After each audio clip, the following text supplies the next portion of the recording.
Subscribe, please. Hey guys, welcome back. It's your favorite Gimp with a Limp, and I am here with an unboxing for Discover Lands Unknown. Some of you might have seen me try to take and actually unbox this live on YouTube, and the video didn't come out that well, so I ended up deleting it. Sorry, I'm not up to speed on doing the lives yet. I'm going to practice with that some more before I try to do it again, because that just ended up coming out butchered. Gimpy's gal knows a lot more about it than I do, so I'm going to work with her on it. I do believe, though, that I have a cheap little laptop that I can use to just transfer the file over and just upload it while I'm waiting to either replace or fix my old editing computer. So I'm going to try to do it that way so you guys can see this. If you don't see this, though, that means it didn't work and I'm talking to myself. But let's film it like you guys are going to see it. Discover Lands Unknown is a new game that was released by Fantasy Flight Games. It was designed by Corey Konzeka. Hope I'm saying that right. And it is basically a survival game where you're doing that number where you need food and water and wood and stone to make the axe, to shoot the animal, to eat the meat, to survive. All right, that type deal, night, day, whole 9 yards. The thing with this game, though, is they're all unique. You see right here on the box, every game is unique, which is a really interesting premise in the fact that you can kind of do a playthrough series on this game and you're really not going to spoil it. Now, I'm sure that some of the variations have to be minor because otherwise they wouldn't be able to really print the game. But it is a neat thing to say, hey, every game's going to be unique. You do see how there's different types of terrain shown here on the cover of the box. And for example, I actually have 2 copies of this game. You actually see one set laid out over here. Gimpy's gal and I are going to do a playthrough of that for you guys here in a little bit. That one has stone or mountain, snowy mountain terrain and islands. The one in this one doesn't. It actually has different. And I know this because I already opened it up when I was doing the unboxing previously. It has 2 other types of terrain. So there's no telling what type of terrain that you're going to have in the box in the entirety of the game. So like everything that Discover Lands Unknown has to offer is not going to be in every box. So it's kind of neat. I mean, if you want to experience more of the gameplay, you can buy a second copy of the game. My only concern with that would be how much variation. Now, I don't know. It appears that the 2 that I have vary wildly, as you guys will see. I'm not sure if every one of them will do that, but let's hope that they do. Show you guys the back real quick, and then we'll unbox this. Typical back of the box. Just a little blurb about it. Shows little hexes, the number of players, and then you've got your contents listed down here, but we're getting ready to look at those contents anyway. So let's take and open the box and see what all we have inside of here. Put this out of the way. We're going to have our usual rule book. I'm not going to get overly involved in the rules now because you guys will see those in our playthrough coming up here soon. But something neat is it comes with 2 scenarios, or 2 scenario little booklets that are going to depend on the type of terrain that you have in the box. This one has Badlands terrain and Valley terrain. But like I said, that other one that we have has different terrain. It has islands and snowy mountains. So you're going to have differences depending on what you get in your box. Now this one, each one of these is going to list down the number of the cards that you're going to use. Because when you're looking at this, the cards are all numbered, okay? And it's going to tell you what section of those numbers you're going to use in your scenario. So this one, the enemy cards, you're only using 61 through 88. I don't know exactly how high the numbers go, but you're only going to use a selection. 1 through 60 on your exploration, 89 through 90 on your crafting your items, and then there are certain cards that are going to be generic to the game itself, like your project deck or your threat deck. But the neat thing, the project deck, that's where you make like your walking stick or your stone axe or things like that. That is also different in between the games. So what projects you have in one game might be completely different in another. Also, it's going to take in any special conditions. It's going to have listed down over here for your scenario. And then on this right side, it's going to show you how you're going to set up the tiles for your map. And it's going to be different depending on what type of terrain you're playing on. Like in this valley terrain, you see it's set up kind of vertically, but if you look real close, you see where it says the numbers on them, like 2, 1, 3, 4, some of them go up to 5. Those are always going to be in those positions. So the 1s are always going to be right here, the 2s are always going to be right here, but they're going to be randomized. So you're not going to know exactly where things are, but you're going to have a kind of general idea if you play the scenario more than once where you're going to find something. So let's say, for example, you're going to find water on one of the 2 tiles. You'll know that it'll be on one of these 6 tiles. All right, just as an example, there is one tile that is your generic starting tile, which is going to be the same for each one. And then on the back, reference sheet tells you how much stamina you have to use to cross certain types of terrain, any special rules, and then the terrain resources, what these are. Oh, okay, this is called salvage. I was trying to figure that out the other day. And just a neat little thing, and then your actions, which we'll get into again when we do our playthrough on it. So you're gonna have 2 of those depending on what type of terrain you got. Now, something neat with it is that your little stack of tokens and terrain and all that, usually this would all be bundled in one plastic wrapping, okay? They're all individually wrapped because you're going to get different ones depending on what type of terrain that you get. Now, everyone gets this same generic top sheet. This is what makes your health dials and certain other generic tokens, your informational counters, your first player marker, stuff like that, your fire markers. All those are going to be the same for every game. So everyone's going to get this. Just so you guys can see what that looks like, here's one of them that's put together. This is the little green one, and here at the bottom, this is where you keep track of your stamina, and that's basically how many actions you can do. So whenever you do any action in this game, you're going to lower your stamina down as you go along. When you run out of stamina, you can't do any more actions. You have to go into your night turn, and you might not get a whole lot of stamina back depending on what happens in the night. Your health is these 3 extra dials across the top, and you can take different types of damage. We'll get into specifically what causes it, but basically it's thirst, hunger, disease, or a wound. A wound is the only one that you actually can't heal from. If you take a wound, that's just done. So if all 3 of these are marked to something besides the heart, and then you take some other form of damage, whether it be hunger, thirst, whatever it is, so you take that 4th damage, you're done.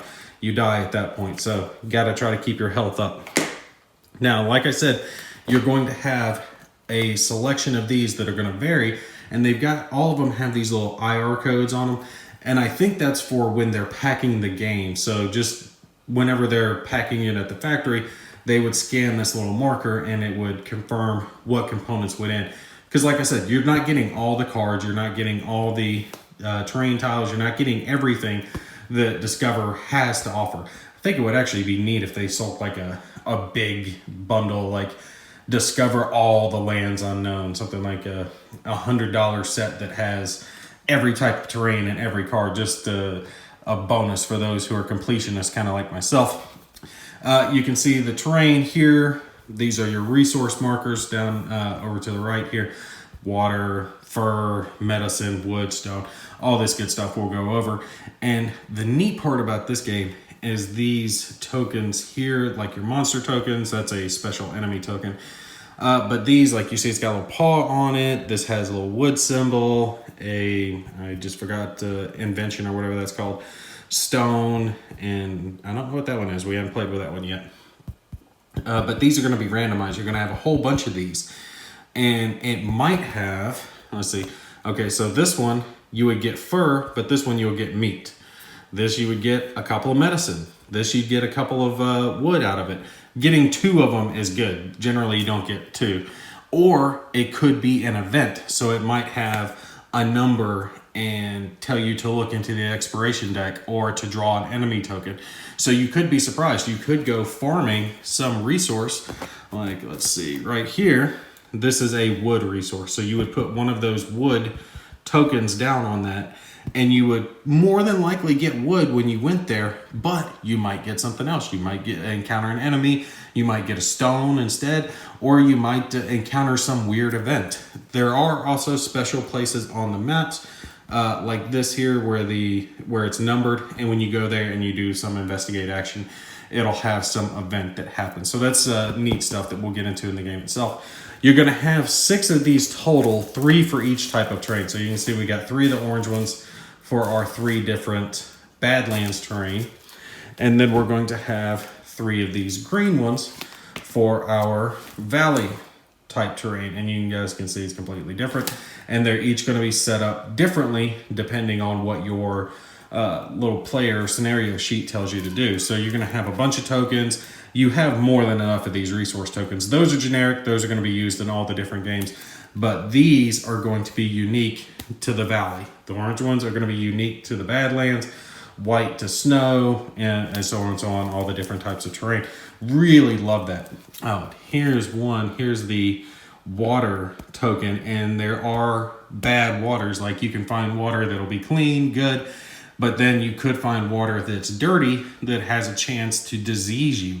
If you drink that water, you have to roll a die on that one. So that's the entirety of the tokens and the terrain that you get.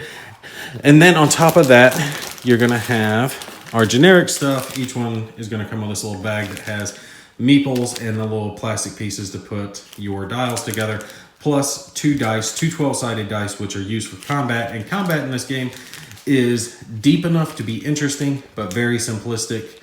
So it's not overly complicated. You can play it with children, you know, I would probably say 8, 9, 10 years old are going to understand, because you're just rolling the 2 dice and you're trying to look for a certain number or higher. On the card, it'll have a gray number, a red number. If you roll equal to or higher, that's all you got to do.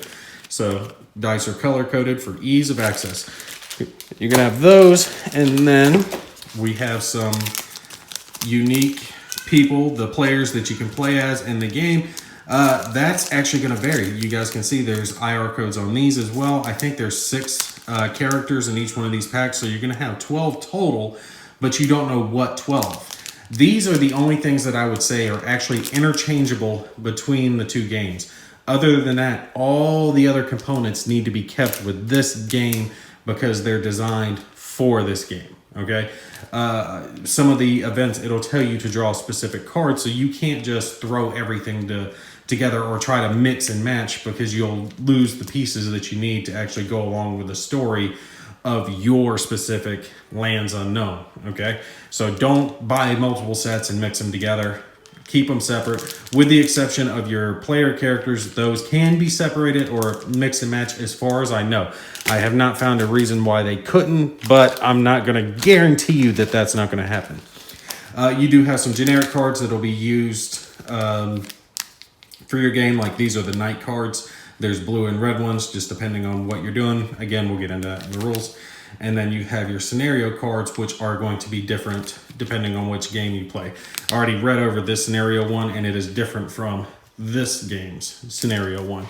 And then other than that, you're going to have just this pack, a bunch of packs of different cards, and they're going to have a selection of enemy. That's what the little skull icon, and exploration, which is a little map icon. And then there's some gear in there as well, which I think are mixed together. So you're going to have a selection of these cards that go along with your game. They're going to work with your game. They'll have specific enemies, like they were tribal pygmies shooting darts at me, like blow darts at me in the Island campaign, but I am not expecting to find those in the Snowy Mountains. All right, so it's going to have different enemies. You'll take and open all these up. And then you're going to have some gear cards, and I'm not opening these up to kind of keep it all together, that you can build your little innovations. Like this one's a sling, and the sling is not in this game. This one has a bow and arrow that you can build. So that's neat stuff. Let's see, what do you need to build it? It looks like a fir and a stone. No, I think you can just build that with a fir. So that's a neat little thing that you can do. Really awesome game. I'll tell you what, I have played this game a handful of times now with Gimpy's gal, and it is the only game that she has been like, okay, let's play again right now. let's just take and start right into the next scenario and go again. She absolutely loves this game. So we're going to take and record a session for you guys. I know it's not our usual war game fare, but this game is so good and we have had so much fun with it. That is an absolute must when it comes to games for you and her series.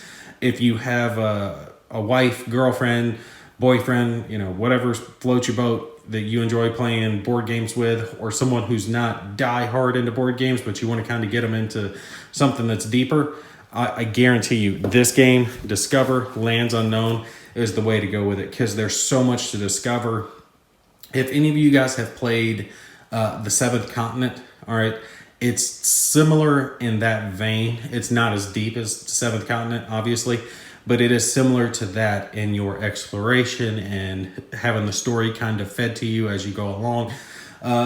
Like, not spoiling anything, but the first game that we played, we were on the island and we were trying to figure out what we needed to do. And over the course of it, we figured out that we found a boat and we had to find fuel to escape from the island. And we had to go around searching specific spots on the map to try to find it. And it got kind of tight there at the end because we were running out of water and food. And we're like, oh my God, we're not going to make it. And we made it with just a little bit left. We rushed to the boat and we got off the map. So, oh, yay. Real intense game that goes on. And the characters are so different. I'll talk about it for a while. Definitely check this one out. Watch our playthrough series. That'll really show you guys what the game is about. We're going to take and film that tonight later as well. And hopefully you guys will see all this if I'm able to use that little cheap laptop to take and put it up for you guys there on YouTube because I'm not too good at doing YouTube live yet. All right, that's going to be it for me. You guys stay tuned. We'll be back with a playthrough soon. Y'all take care. I'll catch you in the next one.